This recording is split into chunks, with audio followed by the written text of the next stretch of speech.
so much for coming to our production of Year 1 through the eyes of family medicine. And this production has been made possible by the Loma Linda University School of Religion Humanities program, so thank you. All right, just a couple of business matters very, very quickly. Please silence your cell phones. Please do that for us. Another thing is, if you need to exit the amphitheater, please go up through the exits at the top of the amphitheater. If you can, if you can please do that, that would be very helpful. And the last thing, of course, is please no video recording of any kind, no photography, especially flash photography. We do have some copyright issues to really consider, all right? So, yeah, I think we're ready to go.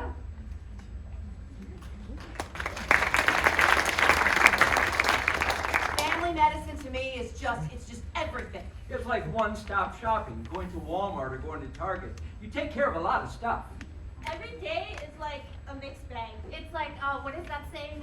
Jack of all trades, master of none. There is this thought about family medicine, especially for medical students, that it's your fallback. You want to be this, but if you don't get the score, then you're going to be in family medicine.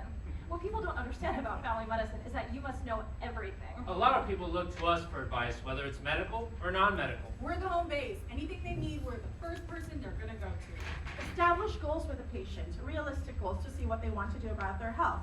Then try to make individualized treatment plans for each of them. It's preventative care, looking at the patient holistically. But the thing that really makes me love family medicine is the continuity. Family medicine is unique in that the doctors tend to have a personality that is interested in the dynamics. Maybe sometimes selfishly, because there are hilarious things that patients say. Yeah. But I mean, I think a lot of us are genuinely fascinated by interesting stories, so we tend to come across as listening better than maybe some of the other specialties do. The family medicine doctor looks at that very global approach and identifies barriers the patient faces to achieving a healthier state. Our job is to get past that barrier and, if necessary, incorporate everyone, that is, who supports the patient in their life to help them overcome that barrier. My father's from Trinidad and Tobago, so a lot of our family vacations were working vacations for him. He gave service back to the Seventh-day Adventist Hospital.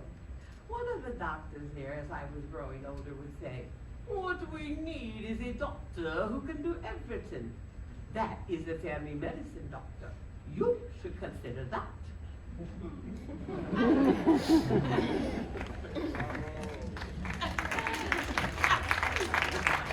The number one question I always ask myself is why.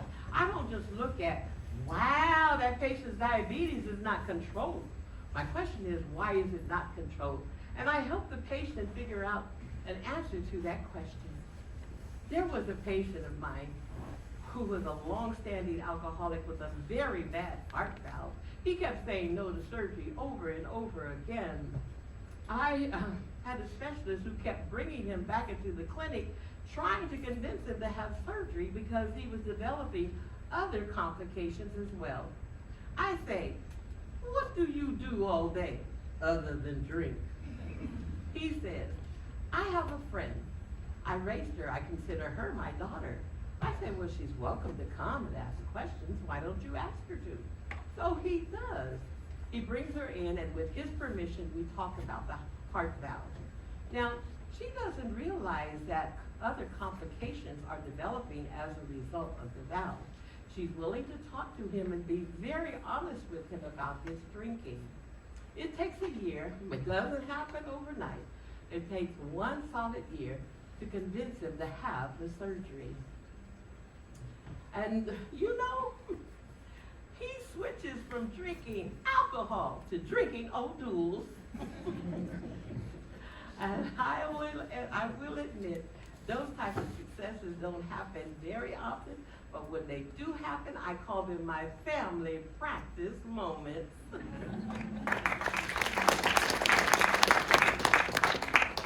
The words you're about to hear from interviews with real family medicine physicians who practice inpatient and outpatient in a hospital which will not be named. To comply with HIPAA mandates and to protect the anonymity of all those who chose to tell their story, all identifying information belonging to patients or fellow physicians has been changed or deleted. This is our experience of the first year of the COVID-19 pandemic. This is our story. The beginning. I'm on maternity leave and I hear about something going on in China. People are dying, people are getting sick, and there's a doctor in trouble for bringing up like something's going on here, and he ends up getting it and dying. I see a video on the news where they're showing civilians in China, like in the street, just collapsing. I don't think much of it. That's another SARS outbreak. My brother just got back from a business trip from Korea, and he says there's a funny illness going on around there. I'm glad I left when I did. People are wearing masks, and I'm like, is it like another bird flu? And he's like, yeah, it's probably some flu.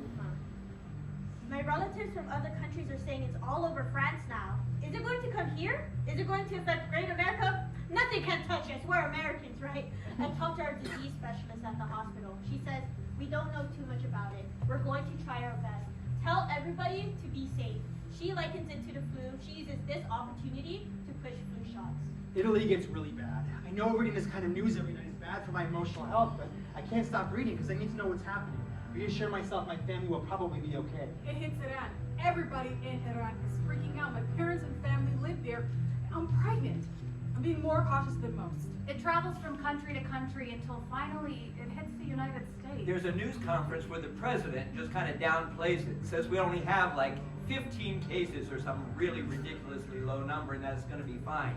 News media jumps all over this. Oh no, this is not going to work. This is going to get us crazy really fast. This is a big problem. There are cases being reported in our county, but we don't have any cases in our hospital. I don't know enough to really be frightened. I'm kind of out of the loop. It's because of my mom and the news articles that she sends every morning that no one reads, that I'm informed of what's going on. My daughter's teacher asks me, what do you think of this coronavirus? Is this something that we need to be scared about? Well, I say I talked to my friends and my colleagues, and we all came to the conclusion that, oh, no, it looks like it's just the flu. We don't think it's going to be a huge deal right now. The medical community is not really that concerned. I just given birth to 2 premature babies. I had pretty severe PTSD from that. So the thought of going into a healthcare field where I could come home with something like COVID, their lungs aren't developed yet. They're still getting their RSV shots. And I know as far as the group and the chair of the department are concerned, I don't have to go back right away. Like, I could postpone it, but my family needs me to go back to work. So from the very beginning, I'm wearing masks. They're my own personal masks because when I brought the girls home from the hospital, I was sick. I had bought a box of 50. Then whenever I see patients, I'm wearing a mask, I'm washing my hands, I'm using hand sanitizer. I try my best not to take any document, or because sometimes you'll take your paperwork home so that you can document it home. I try my best not to take anything from the clinic. When I get home, I shower right away, wash my clothes on hot with Lysol sanitizer. No connection between the clinic and home. Like, we have to protect ourselves because there's nothing in place yet to protect us. I actually get in trouble for wearing a mask around the hospital while on FMI, family medicine inpatient. Some of the nurses tell me that it'll scare some patients, and it isn't hygienic for me to wear it from room to room to room. Well, I say, the scrubs that we wear, the white coats that we wear, that we don't change. You manipulate patients, and you go into another room and you manipulate. No one is saying anything about that. I am not kissing these patients while I'm wearing a mask. I have asthma and I'm coughing all over the place, and I just need to protect everyone. Plus, we have no idea what's going on right now. The next day, the administration of the hospital sends a hospital-wide email saying that they don't recommend us wearing masks around patients. Well, a nurse actually comes up to me in the ICU. She says, hey, has administration come up to you yet? Because if she saw that, you're gonna get in trouble. Well, I say, you can tell administration that they can go into the rooms with me, with everything going on right now without a mask, and tell me how they feel. Soon after that, everything kind of hits, and then they start making the recommendation to wear masks. That's when I make the decision to pull my kids out of school.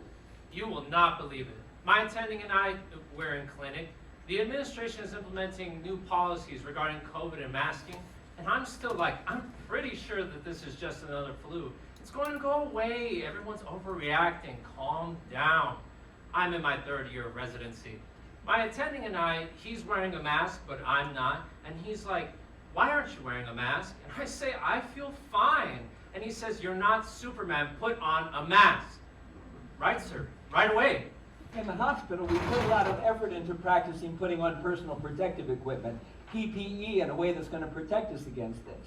We had some practice beforehand dealing with the potential Ebola outbreak. Ebola never really took off here in this country. In fact, it was kind of comical. Me and a colleague in our group are in an infection control class for Ebola virus. It's a 2-hour class. We have to go in and learn how to put on PPE. We have all these lectures about infection control. At the end, the educator who's given the class, she goes, okay, I'm going to put up a slide, and on that slide, there are a bunch of Ebola infection control errors. If you can't see what's wrong with this slide, then you should not be taking care of Ebola patients. My colleague and I are in the front row, and I look at him and I go, I don't see anything wrong, do you? And he goes, I don't see anything wrong, no. The educator, she gets very mad that we're saying that. As the weeks go on, we start admitting COVID cases into our hospital. I go in to see a COVID patient and he's mad at me because I won't let him go home. He's like, look, I can get out of this bed, and yes, I need oxygen, but I'm fine. Let me go home with oxygen. I say, you don't look fine to me, and I don't think it's safe for you to go home just yet. I tell my FMI team when they come in later that day that he's fine, he's gonna be all right. He was mad at me, and we talked. He tried to convince me for 15 minutes to send him home. But he's all right. Nobody talking like that is that sick. He dies in less than 30 minutes after that conversation, and I realize that I am wrong. I am dead wrong. This is not like the swine flu. This is something totally different. My husband has a conference in New York City, and we're like, should we really be going to New York right now? Because it feels like this is getting worse. I'm already a germaphobe. I'm that person that wipes down the plane with disinfectant. We fly out there. I make the kids and us wear masks. We see Harry Potter and the Cursed Child. It is incredible. The next day, Broadway shuts down. We're like, let's get the hell out of here now. Then, the world just shuts down. Flights are canceled. You aren't able to fly out of the country and restrictions are put in place. Only essential workers are permitted to be out and about. There's this greed for toilet paper. Toilet paper? I drive to work. There are no cars in sight. We decided to let anyone in the clinic without a thorough screening. We switch over to doing telephone visits. There is a kind of fear of having to be the one out in front screening people, but I mean, we have to do it.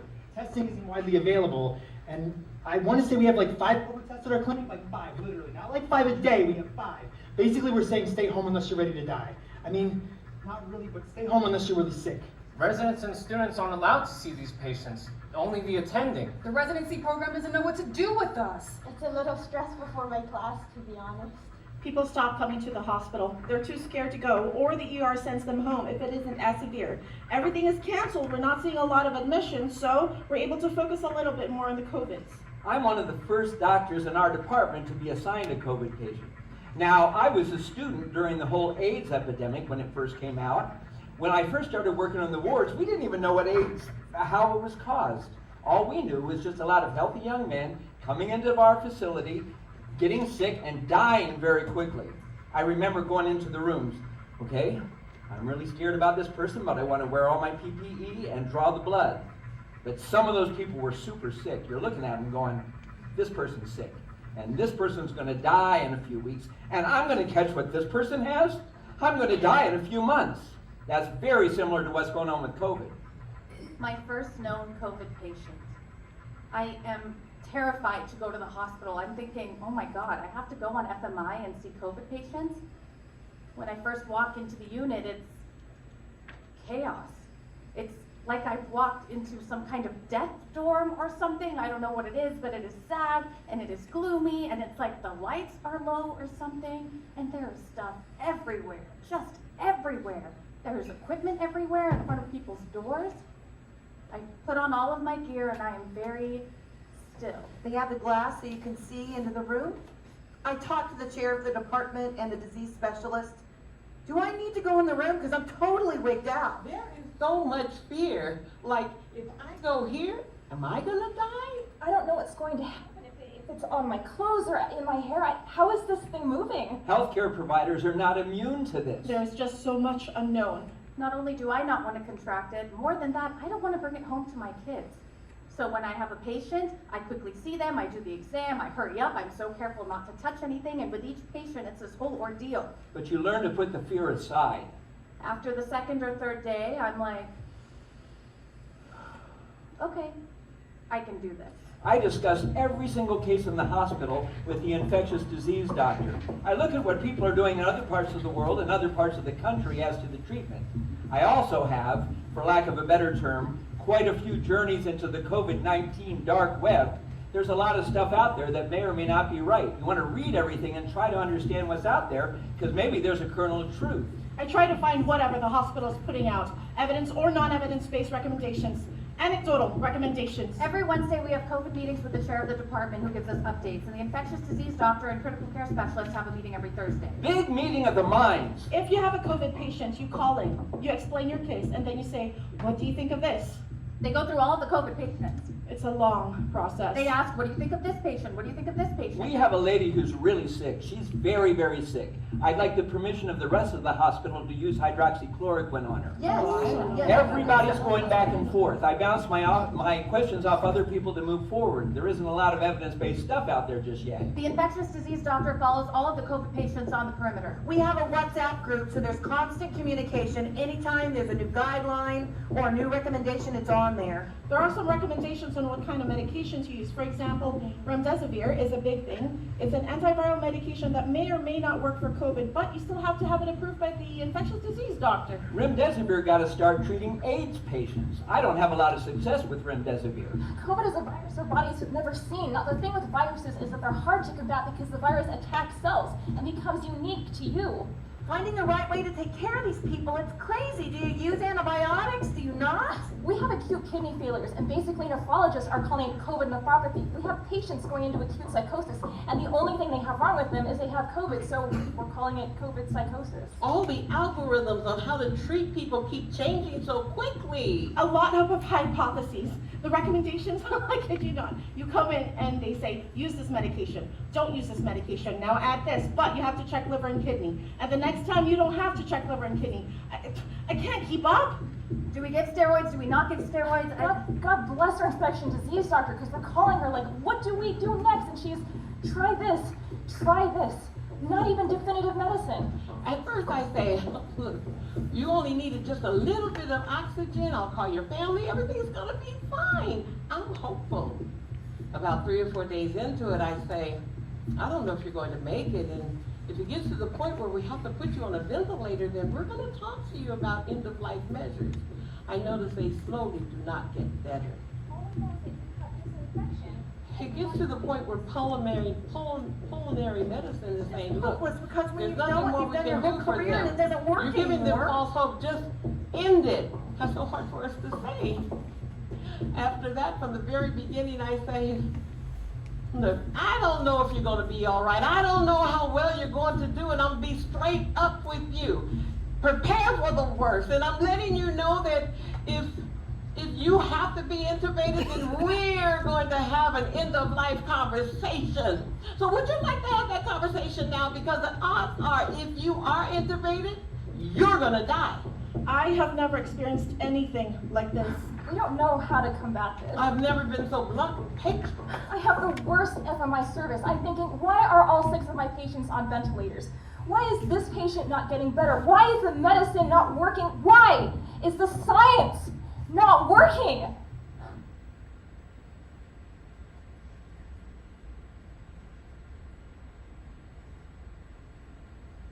He comes in COVID positive, has a little bit of a cough.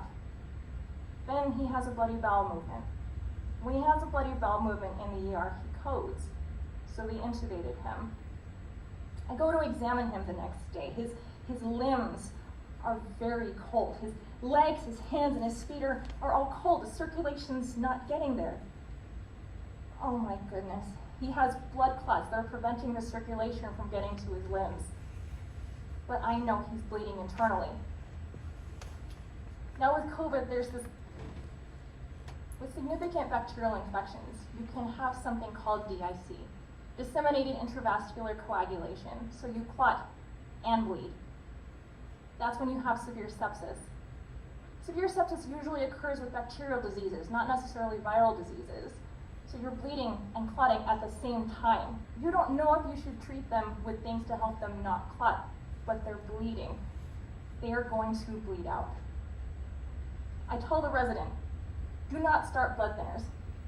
I call GI and I say, look, I have this COVID guy who all his scores are super high, but he's bleeding. He is bleeding internally of bloody valve movements. I can't start anticoagulation. Can you come do something about this? And I'm told, just stabilize him. No, we'll come see him. We'll fix the valve movements. No, literally just stabilize him. And we'll continue to follow along. They're not gonna take a GI, they're not gonna take a COVID patient to the lab. They have no way of, if they take him, they'll have to take off all of his isolation stuff. They're not gonna do a colonoscopy on a guy with COVID. We're watching his limbs turn a different color. He's not getting any blood flow. I call the family and I say, he's bleeding somewhere inside and I want to stop the bleeding, but because he's clotting somewhere, basically I tell them if he wakes up, he may wake up with no hands and no feet. We are watching his limbs turn black. The ICU attending and I, it's super terrible care. We're thinking about either this guy's gonna lose his hands and his feet and probably other things that are clotting inside, or he's going to bleed out. Let's just see what happens. Let's just flip a coin. We end up starting anticoagulation. He regains some color in his hands and feet, but his hemoglobin just keeps dropping. Dropping and dropping and dropping. His heart is thirsty. Our job is to heal. And it's just, try this. We don't even know if it's working or not. The studies aren't long enough. The studies have too many. I mean, there are so many people with COVID. But by the time we have anything to write a paper on, the people are dead. So we don't know what's been helping. We want to take this moment to say thank you to all our healthcare workers who are tirelessly working to serve and care for the community. As they drive by, they hold signs and honk horns. Healthcare hero. We want to take this moment to say I'm not heroic or anything. This is the job. This is part of the job.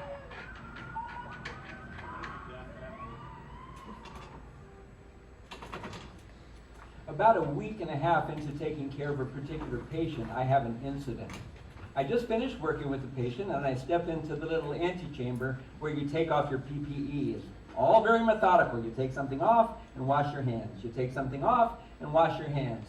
While I'm taking off my stuff and washing my hands, there's a nurse who's in there doing stuff. She's fussing around with the patient, doing this and doing that. She steps out and grabs something just inches from me, and then she goes back in.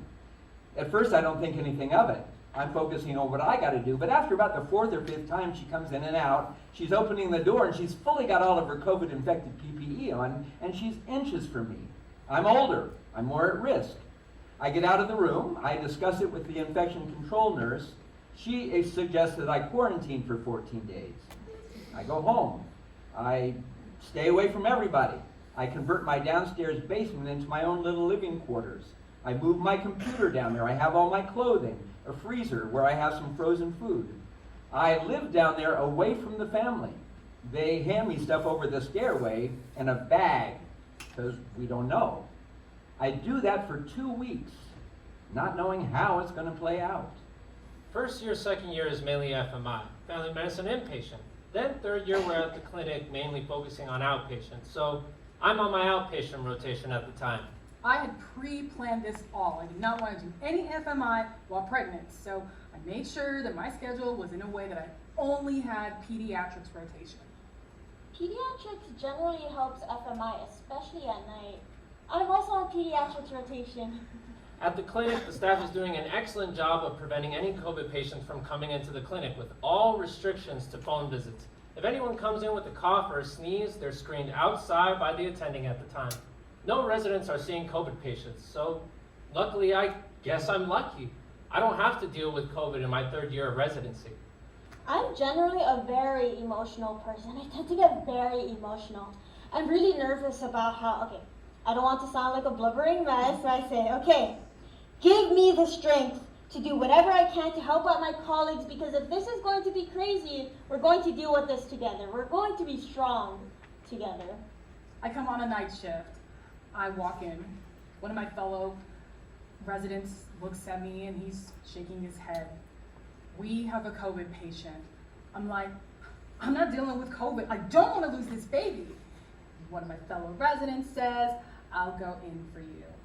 I cover notes for another team that night. They have 1 or 2 COVID patients. All I do is call them on the phone, see how they're doing, and then write my note. Don't even do a physical exam or anything. And I'm like, I'm not even going to examine this patient. Is that right? Like, should I even write a note on this? But it's our protocol. Minimize residents' interactions with COVID patients and let the attending do the physical exam.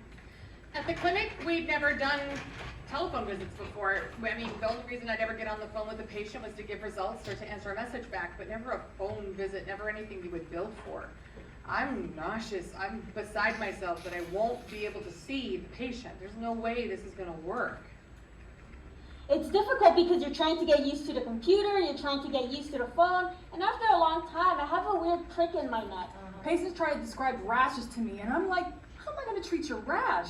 I try to keep asking them questions and such until it gets to the point that I'm like, okay, I'm going to tell you a name, Google this, and tell me if your rash looks like this. It actually ends up being pretty great. For the most part, my patients know what's going on, and if they're not getting information themselves, they're getting it from family members because no one seems shocked when I give coronavirus precautions. Hand hygiene, cleaning high-touch surfaces, staying home, wearing a mask. I get a headset, which is life-changing. Yes. They're like, yeah, my rash looks like this one. And I'm like, okay, we got the diagnosis! Yay! In some ways, the telephonic encounters are a lot easier. It actually gives me a lot more confidence. I'm not the type of doctor who has a lot of confidence in their skills as a physician, but to envision it go on the phone and be like, that doesn't sound right. I think I need to see you face to face, or that sounds fine. And to learn that I'm right about my assessments, I think, oh, my years have really prepared me for this. Within the first 2 weeks, I tell the chair of the department, I hope telephonic visits never go away. But then it shifts. I have patients who are so afraid of getting COVID that even when I'm issuing labs or preventative services for them, they don't want to get them done because they're too afraid to leave the house. Tons of our patients have hypertension, but I haven't ordered any blood pressure cuffs for all of them because they don't always get it and it's confusing, and there's only so many blood pressure cuffs around. I have a patient call and tell me I'm suicidal and I do have a plan. Now what do I do? The home care worker won't go to the house because of COVID. We end up calling the police, who sends officers who don't speak Spanish, unfortunately. But luckily, they find her daughter and alert her to intervene. We have patients who can't get a job. They ask me to fill out medical forms for them stating that they're disabled so they can get disability. We have family members who become the caretakers for their parents. I fill out a whole bunch of in-home support forms. Every one of my patients have issues because of the pandemic, and it breaks my heart. My heart is not just broken because they live in such dire straits. My heart is broken because now I've learned to compartmentalize. In order for me to focus on helping, I don't want to be cold. Pence goes to the hospital without a mask. What? Yeah. Very politically charged environment. When COVID first came out, I'll admit I was that person. This is just going to be another flu. We're going to make it, you know. It's not going to be bad. But at least I realized, or at least when I could put together that this wasn't another flu, I admitted it. I shaped up. I did the precautions. I wore my mask. I socially distanced. No more going out, socializing, anything like that. To see our government not take COVID seriously? They should nix any party difficulties they have with each other in order to make this easy for us. We Yes. are literally putting our families at risk. Trump calls it the China virus. Being Asian myself, I have patients who are Chinese or some other forms of Asian who are now really scared. If you're in a position of leadership, you should really care how you carry yourself and how you present yourself and the repercussions. I mean, your words, whether verbally in an announcement or in a speech or even on Twitter, it can carry and resonate with the average American person. Trump and the bleach situation. Oh. I realize he's probably using it as tongue-in-cheek. I mean, he's pretty stupid, but I can't imagine he's that stupid. They say that the average population education is at a 5th grade level. So when you act a certain way, when you speak a certain way, it really resonates with most of America. People are already just starting to move on. They're like, YOLO, we quarantined, we can't do this forever. They're making it worse. Yes. I'm hoping with the COVID results of those that went to the ER or the drive-thru, there are people who are like, I knew I was going to be negative. COVID is not even a real thing. I did this to prove to somebody else. I have a patient ask me, was this built in a lab in China? Fauci created this virus, right? And this is a real story. I cannot make this up. I'm like, do you really think that Dr. Fauci flew to China, created the virus, and released it in China? He knew that COVID was a thing, but then he asks me, do I know when there are going to be any COVID parties so that he can go and get immune to it? Did you see those series of photos of things that aren't masks that are being used as masks? Yes. I have a guy come in with a hairnet over his face. I have a guy come in for a routine follow-up exam, and he harasses me about the degree of PPE I'm wearing 3 times during the encounter. I feel like even though we have this guidance in place that's to protect others, it's seen as if you have to wear a mask, you must be sick, or you must feel like you shouldn't be breathing on other people. Almost like it's a sign of weakness. If we had a big campaign, you know, to stress that masks are cool, masks are in for the greater good. And if all those greedy people for money could go for the greater good. All these protests, they're happening. All these, everything mixed with this anger in the air. A lot of racial injustice gets so much airplay because people are out of a job. People have nothing to do. I want to believe that as a black person, white people have decided to march with us because they actually believe and see us as human. But I just don't believe that.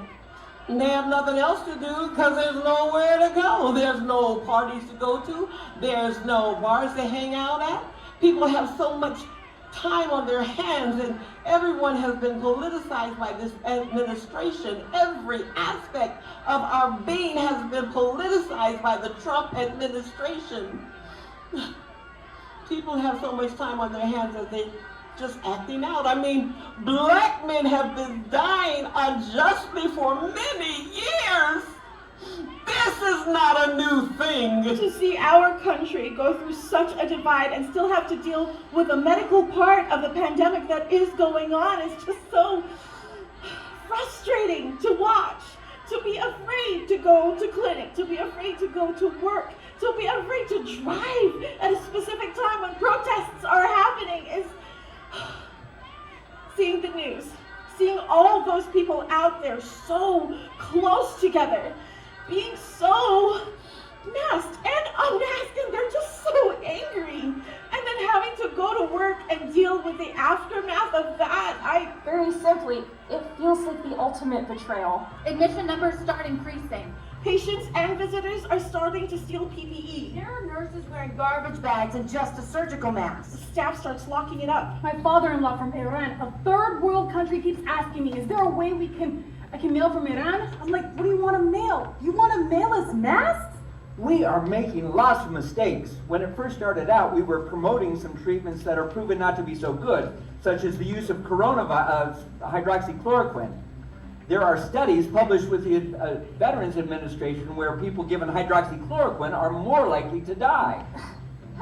survival that shows some promise, but then the infectious disease doctor says there's no point in using this at this time in the treatment plan. So even that goes out the window. There gets to a point when remdesivir doesn't even help anymore, and the same thing with convalescent plasma. Initially, a lot of people died because we intubated. Once they go on a vent, it was pretty rare to see them come off. I'm not successful in getting anybody to not be intubated. There's this patient that I have in the ICU while on FMI. He's in his 50s. He comes in. He has no other medical conditions. He's completely healthy. He's never even been in a hospital. He has COVID. He has oxygen. He's doing okay. He has no medical conditions. They ran all the labs, and there really isn't anything else except COVID. And he needs that oxygen. We're trying everything to keep him off the ventilator. I call family every day. They're saying, my dad, he's a fighter. Do everything you can and keep him off the ventilator, please. Do everything you can and not to get him intubated. Once they're on the ventilator there, the on-call resident calls me. She says his oxygen levels are this low. His breathing is this fast. We need to put him on BiPAP. The respiratory therapist is standing right outside his door waiting for you to make that call. I call family. They're crying. I'm emotional. They all know that we don't want to intubate this patient, but they're waiting for me to make that call. I end up intubating him. He doesn't make it after a few days. He was so young, 55.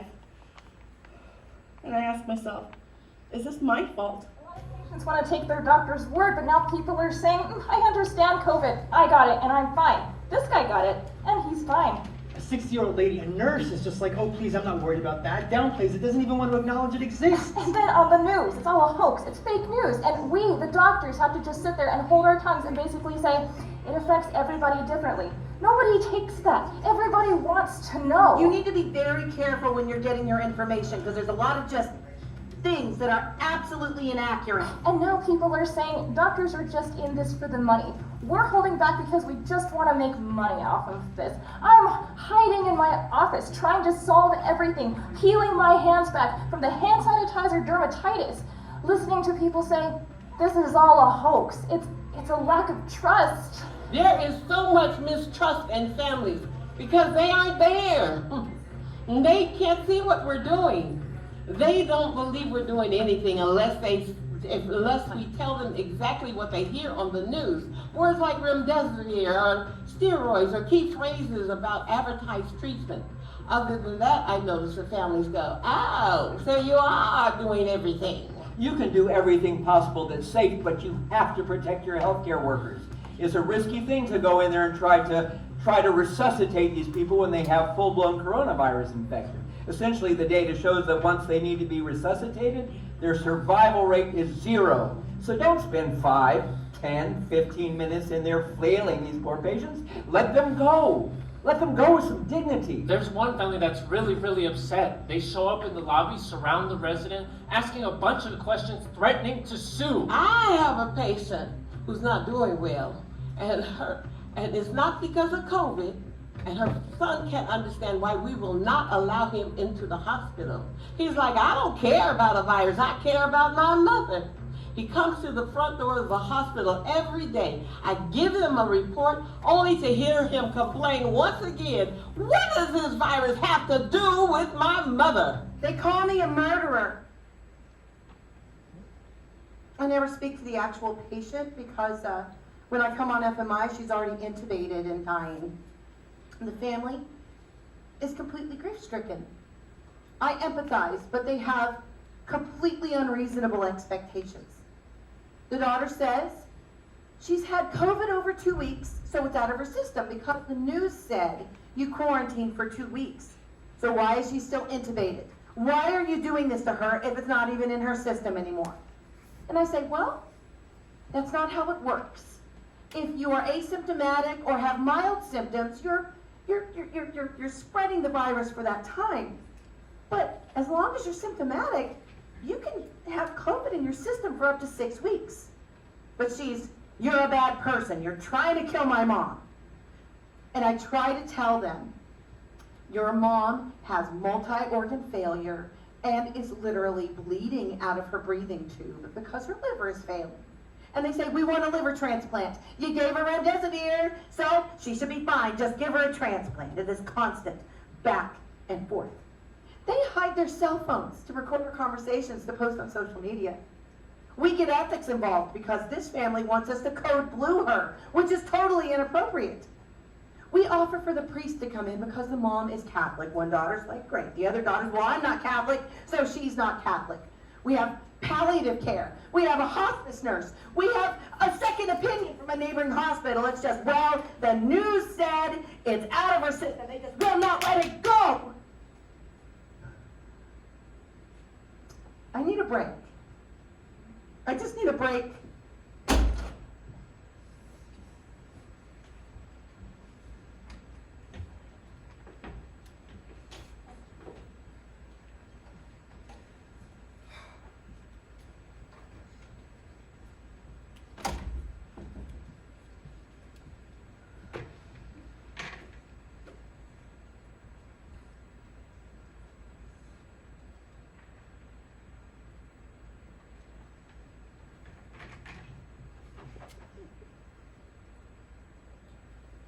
Initially, when the pandemic was really bad, especially those first few months, nobody could come over.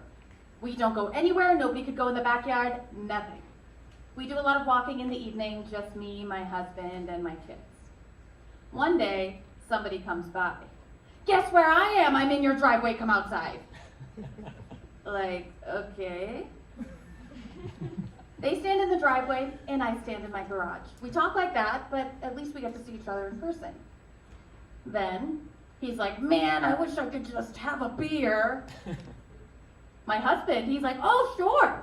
He takes a chair and places it like 6 feet away. They're like 6 feet away. They're all drinking. I'm like, seriously, I'm still COVID free. As soon as they leave, I am all, now wipe down this chair and leave it in the sun for 3 days. Don't touch it. Don't do anything.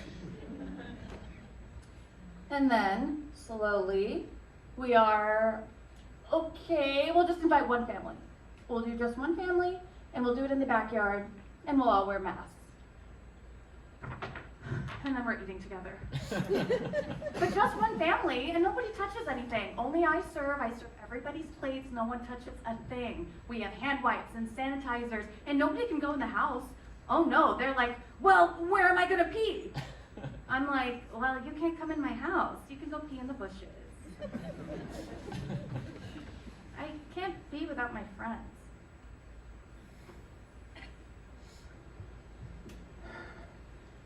It's fascinating to me how everyone's outlook is different.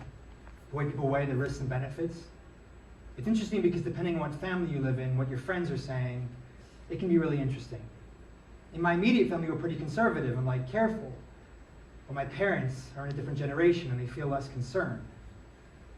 They're not super afraid. They're in their 60s, late 60s. They live a great distance away. They actually came out. My parents are least concerned about COVID. They're like, they do live in a small town and they're not super socialites. They're kind of to themselves. So, being in a remote area COVID wasn't really there in their community. So they came to visit. I think in a sense they feel they have more to lose socially than they do physically. It just kills them not to see us. For my classmates, graduation is really disappointing, and I mean like super disappointing. Don't tell the program director. Just kidding. They're really upset. They were like, why can't they just rent out a space for us so we can go out? We'll just be a few of us. But obviously, it isn't safe for all of us to do that. Man, I typically have never been the type of person that graduation really mattered. For my medical school graduation, I didn't even go because it was back on this island in the Caribbean, and I'm like, I'm not flying back for that. I'm just not big on graduation. Being a Muslim, we don't drink alcohol. And I'm pretty strict. If there's a group of people and they're drinking, I'm usually out by 10. I don't handshake, or I don't have physical contact, so I don't handshake with any males besides my husband. So, for example, the graduations with the handshakes and the hugs and all of that, everything is work. So having graduation online is really, really nice for me. We still get to celebrate all of our accomplishments. We still get to see each other for one last time. We make the best of it.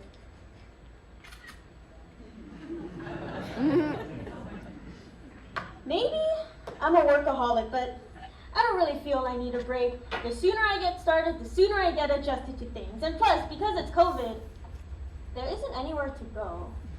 It's my first FMI. I'm a brand new attending, still acting like a resident. I reach out to my attendings and ask for their protocol. It's a lot of trial and error. There's no standard like do X, Y, Z and they'll make it out of the hospital. COVID is so strange. I mean, depending on the person's immune system and their genetics, it affects people differently, so you never know if you're doing anything right or wrong. I see my very first COVID patient. Luckily, she is a very, very mild case. The actual fear of going into the room, of course I fear for my safety, but I don't know why, but I fear that going into this patient's room, it might be the last time I speak to her. I have heard so many stories of how they change so quickly. That one moment you're talking to them and they're fine, and the next moment, they're intubated. I talk to her every day. Watch her oxygen going down, thank goodness. Every patient is special. You want to talk to them thoroughly to make sure you get all of their requests, not just, yeah, we'll do that, but really listen to her concerns. Her concern is that she's going home to a house full of people and she's the only one who tested positive. I really want to help her with her social situation so she can go home. She's doing fine now, but is she going to get everybody else in the house sick? So I work with case management to help her get to a safe place to go. What ends up happening is that she has a little back room with a slider door that is separate from the rest of the house. So luckily, she can stay in the house and stay confined to that room. After we discharge her, I don't know if she's going to do well and then not do well later on. I go from seeing no COVID patients to you're the one, you're point A. My patient has a really bad headache. Doesn't go away with Tylenol. Headache's really, really bad. She feels nauseous, vomiting. We have to give her something else. We hear on the news about ibuprofen. Do you give it? Does it make them worse? Initially, yes, it does make them worse. But then there's this study, a short study, that says no, it doesn't make them worse. So I give her ibuprofen. And she gets worse. The next day, her oxygen requirement goes up, and for the next 24 hours, she's looking really, really bad. So I'm like, was it the ibuprofen? Something as benign as a medication that we get over the counter every day? I don't know. I lose sleep. I'm thinking about her the whole day, the next day, just hoping that she's totally fine. The residents can't tell me anything. They're not going into the room because we're preserving PPEs, so you just hope for the best. She does recover, but I don't know how. Typically, when you're pregnant, going to the doctor is really different. When you're in your last month, you usually go every week to get checked to make sure you're not going into labor. My doctor starts converting my OB visits every other week via telephone, which is really weird because I'm at 39 weeks. My mom is panicking. She's like, this isn't normal. Why is she doing telephone visits? This is the COVID experience. 11 in the morning. Oh, I'm in labor. We rush to the hospital. The nurse wants me to put on the hospital gown all by myself. My husband is not even allowed to be with me. He has to wait outside downstairs. So we get to the room and the OB doctor checks me and she's like, you're 3 centimeters dilated. Go labor down back at home and come back when you're at 10 centimeters. I have to get dressed again by myself while my husband waits downstairs. We go back home. And I'll wait maybe 4 hours. Back to the hospital again. And the lady is now like, we'll get you a room, but your husband can't be with you. The pandemic. So she done next, she checks me. 7 centimeters dilated. Oh, this is so annoying. But she says, I'll tell your husband to come up. Alhamdulillah. Thank God. So he brings all the bags and comes into the room. The nurse sets me up with the IV and does this COVID swab. And then she goes, you can't take your mask off until it's negative. And then she rolls out of the room for the next 30 minutes, which is like horrible because I'm like, not in a great state. So finally, the results come back negative, and I take that mask off, and it is just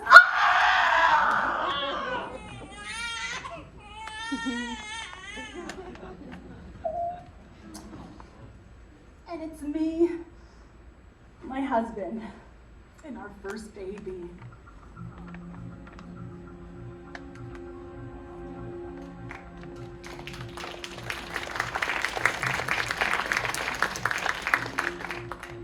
There are very few people who actually want to listen to the doctors. I have several patients who just are incredulous. I have people who still believe we're trying to lie to them. Honestly, I don't know if this is true, but I get the very strong feeling that they're trying to convince you that they're being safe. Like they're doing something that you're not doing because you don't feel that it's safe, but they want you to know, no, but they're being safe. They're doing the right thing. You're just going overboard.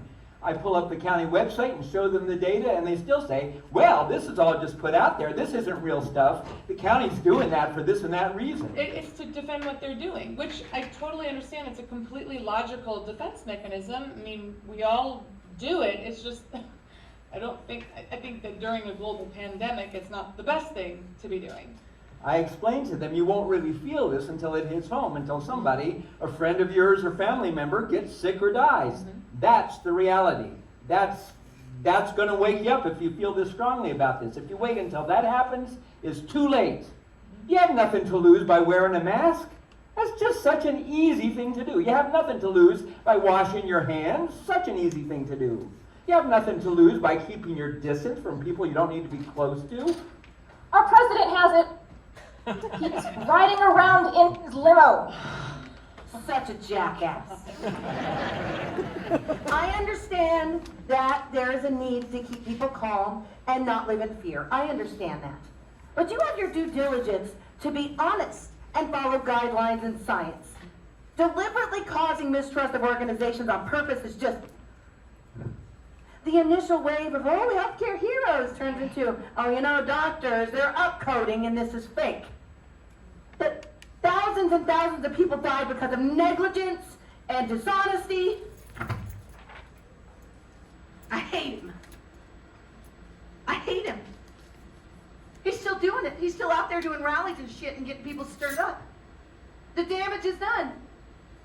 There's no trust in the institution anymore. Now there's mistrust in the CDC. Even within the medical community, there are disappointments. The president of the California Medical Association is at that dinner with California Governor Newsom. They didn't have masks on. They weren't socially distanced. Yeah, the inconsistency is disgusting. What, because you're rich, you're allowed to have parties? And that pisses me off the most. I know what Trump is. I know what he and his organization are. They're liars. They don't care. But for the people that I thought were trying to do the right thing, to then go against it, it normalizes the behavior. For the president of the CMA and Newsom to go against their own recommendations normalizes what the federal government is saying, that you can go grab it as a group and it doesn't matter. Yeah, I'm part of a community Facebook page, and everyone's posting things like, we're gonna let the kids trick or treat. Kids need Halloween. Let's go out and da-da-da-da-da. And my friends send their kids to daycare months ago, way before I sent mine. I mean, in fact, I just started sending mine yesterday. I'm petrified. I can't do my life because they're at daycare. And they're like, we were out for 6 weeks. The kids don't really transmit the virus. And then spouting these things like, well, Your kids need play. Your kids need socialization. You're robbing them of what they need to grow. Yeah, well, if they die, maybe no one will care whether or not they knew how to socialize. I cry to my husband. No one cares. They won't even listen. I look like, what is that with the sky is falling? Chicken Little. People look at me like I'm crazy. And they're saying these things. It's like, well, this statistic and this percentage and that percentage, and suddenly everyone's a medical expert except for the doctors. No, the doctors, we're the only ones who have no idea what we're doing. We're just drinking the Kool-Aid. We're just believing whatever we want to believe. We're just like saying that people are dying of COVID, and it's like, I didn't listen to 3 hours of news today. I worked. I read the scholarly articles that I have to read in order to stay caught up on this stuff. I want to move. I want to leave so badly. And like, granted, I'm not in the hospital watching patients die. I'm not there coding people, but my friends are. And my colleagues are. And I'm on the emails every Wednesday, and I'm in those meetings, and I see the emails, and I know this is real.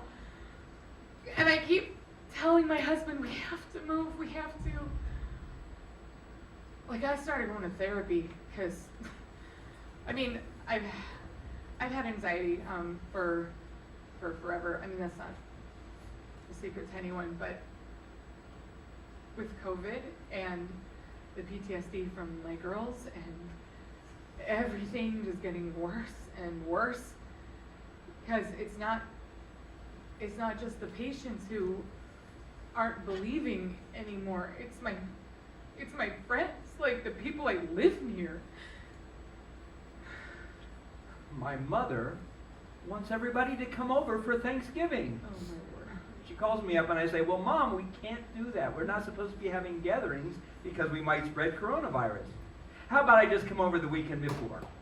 I'll just hang out. It'll be a nice quiet thing. I'll just keep my distance and talk to you guys. It'll be nice. And she says, okay, fine. So I visit the weekend before Thanksgiving. I'm there for a few minutes, and then my brother walks in the backyard, sits down, starts chatting. A little bit later, my other brother comes in. A little bit later, one of my uncles comes in, and then some nieces and nephews trickle in, and I go, Mom, why did you invite these people over? To talk, since you're coming over, I'll just have a few other people come over. It's not a whole bunch of people. Well, it is. It's 15 people. So I sit in the backyard wearing a mask, and my little brother, he sits on the other side of the table 10 feet away wearing a mask. Everybody else there is in the living room watching the football game, yelling at the TV without a mask, including my two parents who are in their 80s. So I eat and I leave. My brother, he has the sniffles that day. And then 2 days later, this is the brother that wore a mask and sat next to me 10 feet away. 2 days later, he calls and says, I got coronavirus. Then a few days later, my wife, my sister-in-law, has coronavirus. Then a few days later, she got admitted to the hospital with coronavirus. And by the way, your niece and nephew are sick. So he, his wife, and his two kids all got infected on that day when I was there in all likelihood. After that happens, my other brother and several other nieces and nephews and uncles, they all call me and they say, what do we do? Our brother just got infected with coronavirus. His whole family's infected. We were there. What do we do? And I just say, you guys were really, really reckless. I strongly suggest you don't do anything else. You quarantine, you wear a mask. They all do after that. They all do. They have something close to home happen, and then bam, it's real.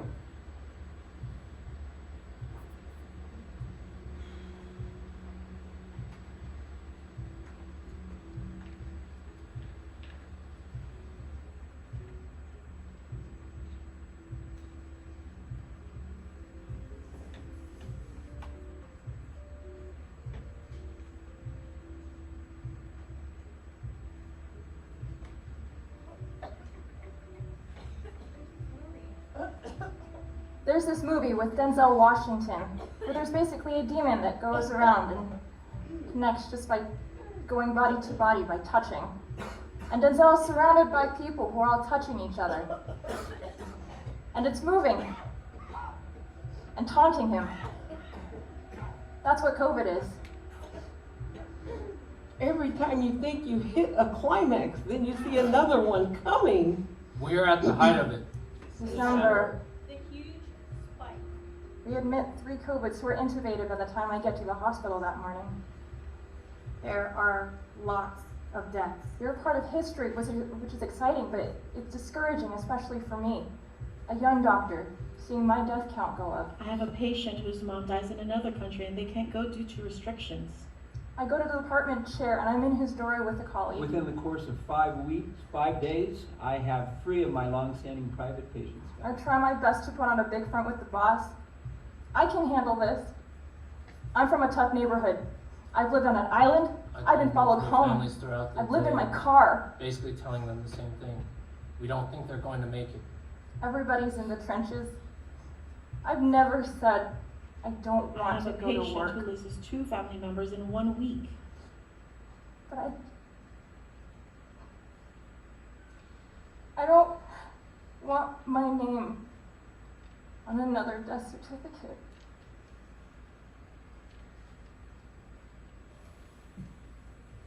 One day I come in and the sister is very frustrated that she can't go in to see her husband. She says, I haven't talked to him in 3 days. I'm there standing around. There's not much I can do because everything we could do for him has been done. It's my daughter's birthday. I have a patient who we have tried everything. We have done blood transfusions over and over again, and nothing seems to be working. It's getting to the point of fetal care. I have a super young guy. He's going to get intubated no matter what. He has both his lungs have a pneumothorax. It's like a hole in the lung just because he can't tolerate the pressure. A precedent had been set with all the nursing staff to connect family with patients through the use of FaceTime. But when things get really busy, there usually isn't time. So I walk inside the patient's room with my phone. I have to tell the family that this patient is end of life. Try to get him transferred out for ECMO. It's like a machine that bypasses the lung, and it basically does the work of the lung.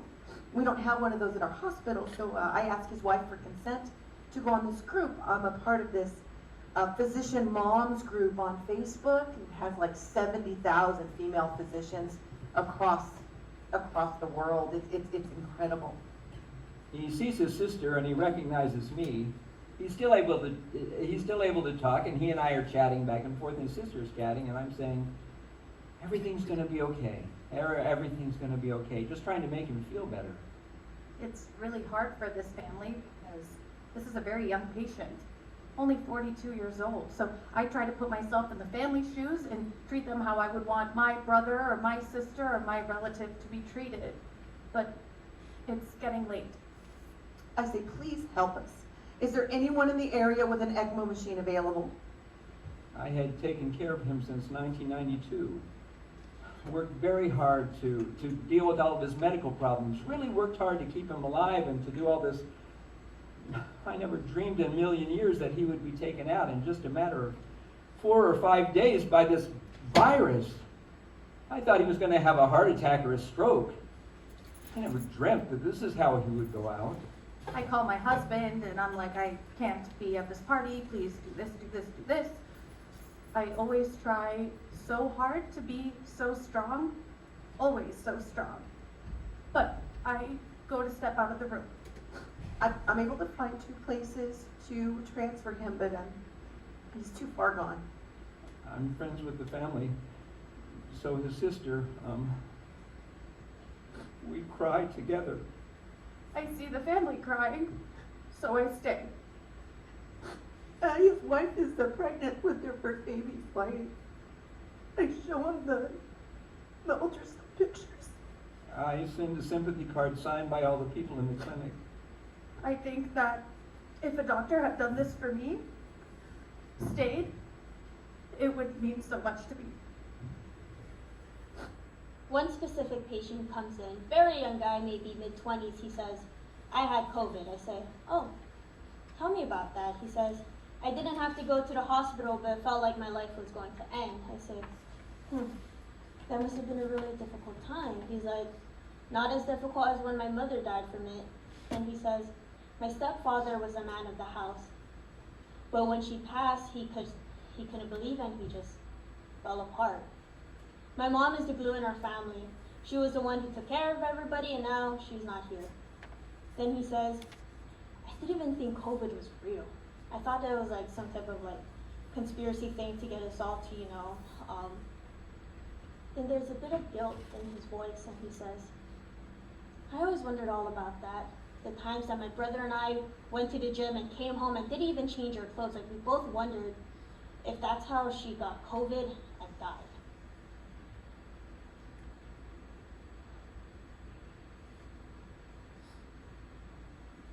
He says that he's a real tough guy and he doesn't really like to share his emotions, but the fact that he's telling me even surprises him. I say, I think you're actually very strong for admitting that you feel this way. It must be really tough to be strong at home. He says, everyone's crying and trying to be emotional about it, but I can't. Even if I wanted to show my emotions, I feel like I just can't. I want to cry, but I don't want to make him feel uncomfortable. I can't tell him what to do with my emotions because I don't even know what to do with my own, so I say, everything that you feel is natural. Because if you don't want to cry, then you don't want to cry, and if you don't feel that you need to cry, then that's okay. Sometimes I don't even know what to do with my emotions, and that's okay too. The best thing we can do for each other is to just care. When I was a first-year resident, not knowing what to do with my emotions, like, am I allowed to cry? Am I not allowed to cry? Part of it is, I guess, I've learned how to channel my emotions in a way that I'm helpful to the patient, show that I'm helpful to them, and show that I care about them, but not let it come home with me. I give all that up when I'm with the family, trying to console them and trying to help them deal with what's going on, so by the time I get home, I don't have much stored up. I use a meditation called Unplug. I use it quite a bit. I don't know if that alone helps or not. I don't know. I just keep crossing off the days on the calendar. I rage run 2 miles. I leave, shower, de-COVID, and I get on the treadmill and I sprint as fast as I can. I exercise quite a lot. Try to put my mind into this exercise fog so I don't have to stress about it. I cry. I sit and I tell the stories to my husband, and I cry. I pray. I just keep believing God has a plan. I go to therapy. I read. I feel lucky to work with our group because the chair of the department goes above and beyond to make sure that we're taken care of.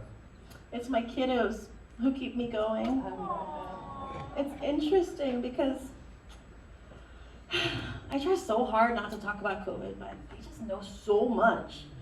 I try so hard to keep it away from them, but one time I was going to work and I kissed my son goodbye, but he leans away and he's like, don't give me COVID. It's amazing what they know.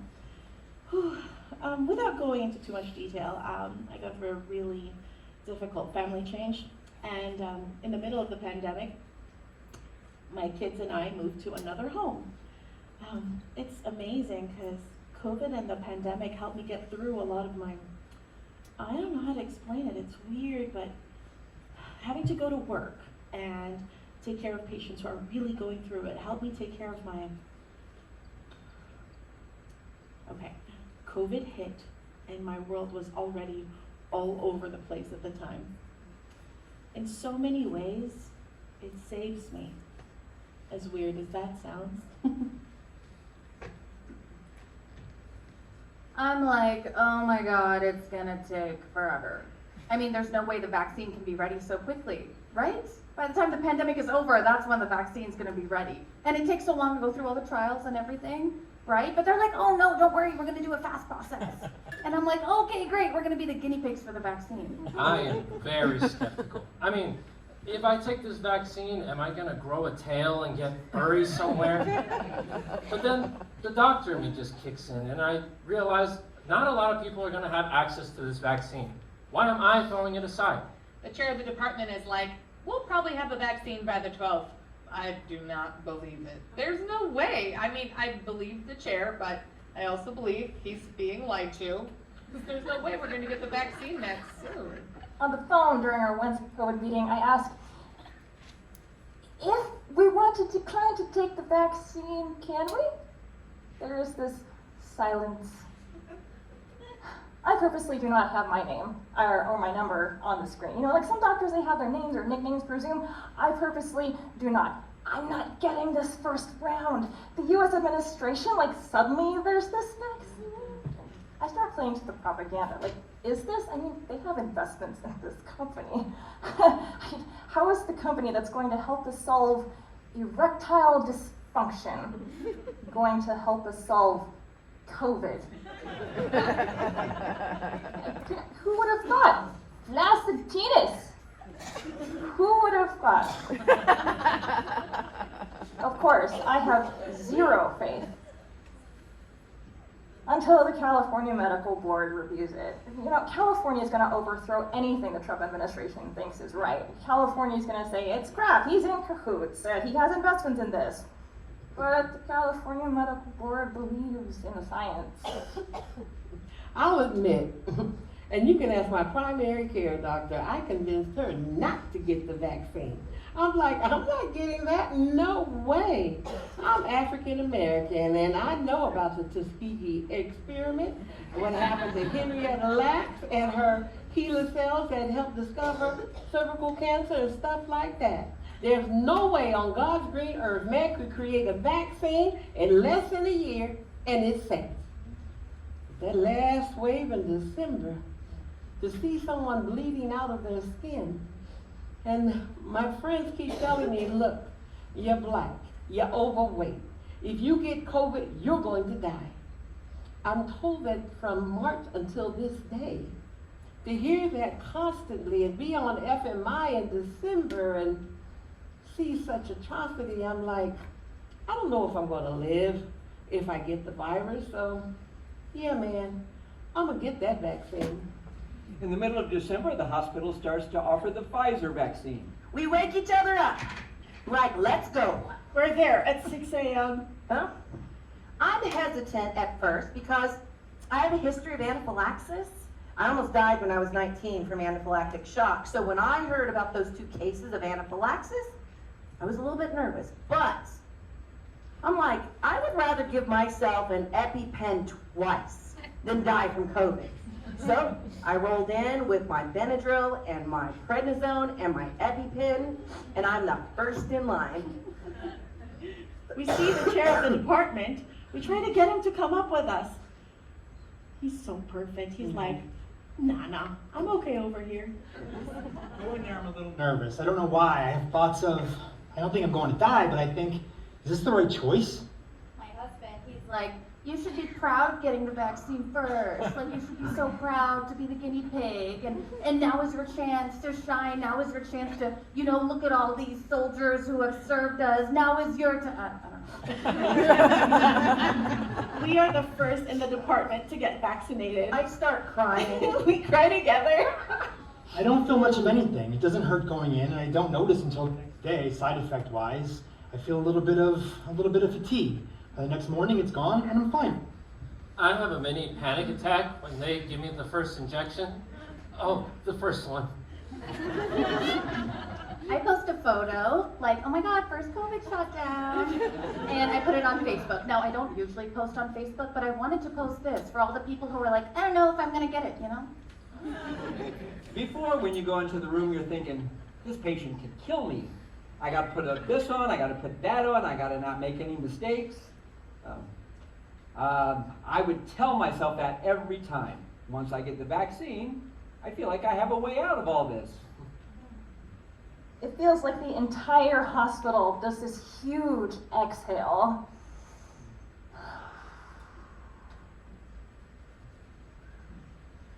I think I got a dud. I wait a little bit longer than the rest of my colleagues because I'm pregnant. So I feel like, no, I'm not going to get this vaccine. Who knows what's in it? I should wait it out. Then the first cohort gets it. They tell me their stories. I'm like, okay, that doesn't sound too bad. Then I read just a ton of literature, like as much as I can. Talk to my OB colleagues, they send me articles, they say, historically, mRNA vaccines are pretty benign. From what they studied on this one, it just stays in the arm, then makes a spike protein, and it doesn't even enter into the bloodstream. This mRNA is very, very isolated. I say, okay, sounds good. I finally make my way over to Employee Health to make my appointment. The nurse sees that I checked off the pregnancy box, and she's like, oh, I'm not giving it to you. I don't feel comfortable giving it to you. And I'm like, please. And she's like, I know you're a physician, but I don't feel comfortable giving it to you. I would feel much more comfortable if you got a note from another physician. You're telling me I have to go all the way to a different hospital to get a note from my OB who doesn't even visit me for my regular OB visit? So I'm like, I'm never going to get this vaccine. Then a light bulb goes off. Can it be any physician? Does it have to be my OB? And she's like, no, any physician. I'm like, chair, I need you. So I go over to the chair's office and ask him for a note. And he's like, okay, yeah, sure. I'm here to help. And I'm like, thank you, chair, you're the best. And I rush over back to Employee Health and give her my note. And she's like, okay. I get the first one. And I say, okay, let's monitor for symptoms. Let's see how I do. And then my arm is sore for 2 days. I'm a whip about it, but it's not really a big deal. But the second one, I think, is a dud. So like, yeah, I think it's a dud. And so you know what I'm doing. I'm like rubbing it around, patting it, moving it up and down, trying to move it around. And the pain literally lasts for a day. And then I have no other symptoms. I even moved all of my appointments the next day to phone calls so I could do them at home just in case I felt poorly. But I feel perfectly fine. Have no other symptoms. And I'm like, oh no. Like the natural reaction is to have fevers and body aches because that's what everyone else had, right? And I'm like, darn it, I don't feel anything. Shouldn't I feel anything? Why don't I feel anything? But it is what it is. Ultimately, the decision, if I could just stay home and not interact with anybody, then there would be no need for me to get this vaccine. But in a week, I'm on FMI. I have to weigh out the risks and the benefits just overweigh by a lot. I have to protect myself. I have to protect my pregnancy. So he could say, I'm creating a super breed here, a new breed of human. I'm very cautious. For me, the second vaccine was bigger. The first vaccine, I was like, okay, great, I got it. I post about it, I share about it, I encourage other people to get it, but I also know I'm not fully protected. So I say, okay, everything is the same. I am not fully protected. I am not actively protecting my patients. I'm not actively protecting my family, anything. But after that second one, in January, I cried the whole way home. Like, this is real. Like, in a couple of weeks, I'll be 96% protected from a virus that could take me away from my kids. And I know that as an outpatient doctor, it's like, well, why are you so worried about that? But I am.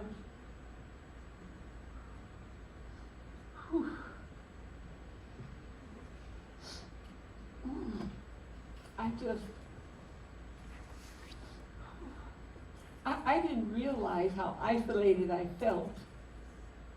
It's been very lonely. I'm an introvert, and I love my downtime, but I can't believe I lived, and my parents survived. I didn't realize how worried I was about my father. My father is old, and I had so much fear of him catching COVID because the man still works. He sees patients 4 days a week. He won't stop working. The man, he won't stop working. And my mother, my real mother, she got COVID, July 4th weekend, she lives with my younger sister who's like, you think this virus is a problem? And then my aunt died early in the pandemic. They didn't take it seriously. She died in April. So vaccinating my stepmother, I get to vaccinate my stepmother. I know it sounds corny, but you want to protect them. You want to protect them. I get to vaccinate my mom. My parents get the vaccine the very first day it's offered to the clinic and the public that day. There's music playing. Everyone's really excited. There's a few people that are a little bit nervous, but for the most part, people are really, really excited. And the first thing I say to them when they drive up is, congratulations! Our boss is directing traffic. Huh? It's incredible. I can't say enough about how inspiring he is and how lucky we are to work for him.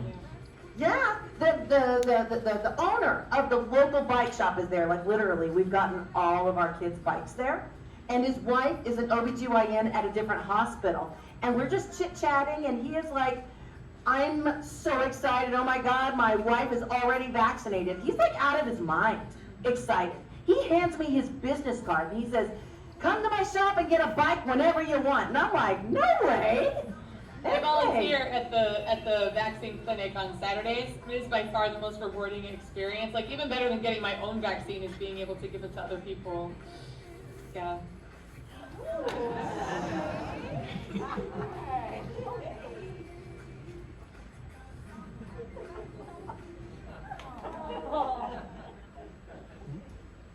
Most of the pharmaceutical companies are running after the vaccine because of the money. They're trying to find the vaccine because they know it's just going to be a crazy mass populating money machine for them. That's why personally, when it comes out, I'm just going to say, well, there's not a lot of research on women who are breastfeeding, so I'm just going to wait on this. At this point, I decided that I am going to get it, but it just took too much time for me to even do research on it. There's always this anti-vax automator, you know, or somebody who wants something to do with putting a microchip inside of you, like that extreme. It's just ridiculous. Or there are the other extreme of people who are like, oh my God, this is life-saving grace, and there's nothing else better than this. But honestly, I don't think people understand the limitations of the vaccine. I think they feel, they're like, yay, we got vaccinated, as if it's the thing. But honestly, it's not the cure for COVID. It's not like it's gonna go away with the vaccination by getting the vaccination right now. So I'm just somewhere in the middle. I think we still have to wait and see, because the way that it seems, the way that it's appearing, I feel like it's gonna turn into people are probably gonna have to get this yearly. I still do the same PPE. The only thing that's different is now when people are nervous, I say, well, I've had both Pfizers and I haven't grown gills yet. In a weird way, subconsciously, I relax a little. I'm still safe, but you know, it's not the same kind of high stress when you just don't know if it'll hit you or not. Yeah.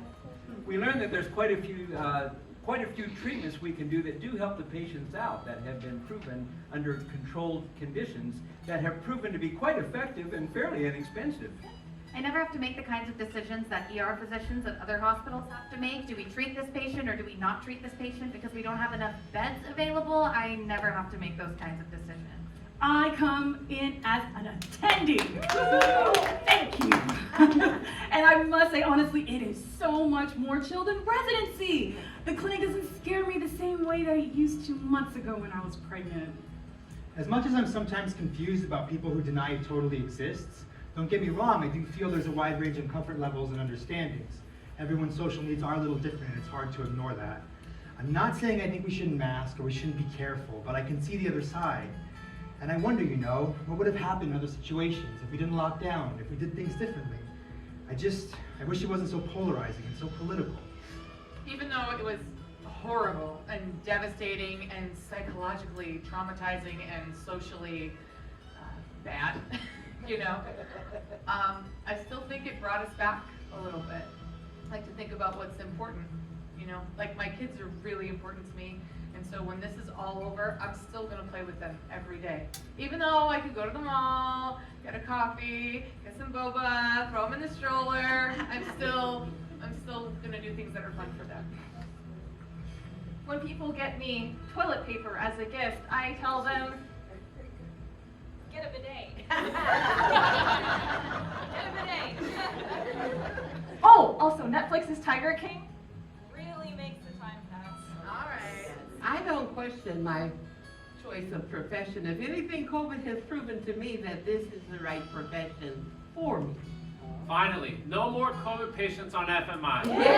I'm in strictly paramedicine. It's really nice because I'm getting to treat like regular people, but I do feel bad for the residents because all they know is COVID. It's really hard to believe that there are other illnesses and other diseases and other sad stories mixed in. I had this one patient. She wasn't even a COVID patient. She was a cancer patient. She was DNR. The nurse called the code a little late. My residents take it in pretty hard. I see them just, I don't think I can do this. I'm so tired of coming in and trying to figure out and wondering if my patients are going to be okay. One of my residents is wrapped up in a chart and thinking, if only they had called us sooner, but it wouldn't have mattered. She still wouldn't have made it, she still would have. So I see this dilemma going on in her head. When I debrief with her, she says, with this patient, we were looking at the chart for a really long time, trying to figure out what happened, because that's how our science mind works. That's how we deal with our dismay. She just starts crying. And she said, I don't think I can continue to do this.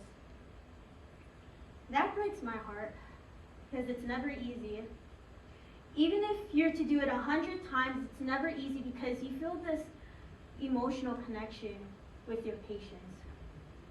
I say, everything that you're feeling right now is completely valid. All of your confusion, all of your sadness, all of your disbelief, all of that is completely valid. Part of being a doctor is knowing the science. Part of being a good doctor is knowing the science and knowing what to do. But being the better doctor is being human.